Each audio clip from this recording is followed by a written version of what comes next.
Lockdown पर केतेक goods train व्यतीत समस्त रेल चलाचल बंद रही। आसंता 31 तारिख पर्यंत केंद्र सरकार और रेल विभाग निष्पत्ति क्रमे समस्त ट्रेन को बातिल करा जायछि।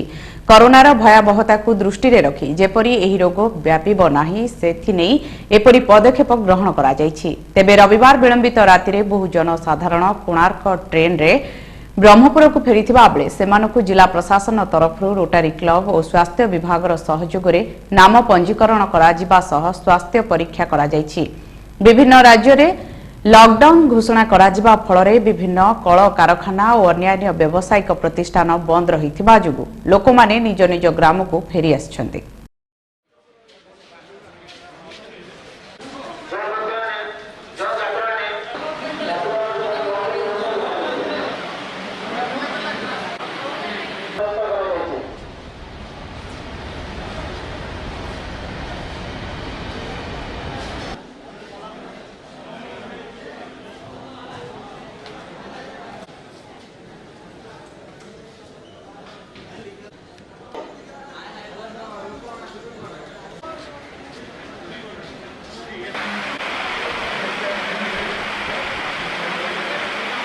बसटा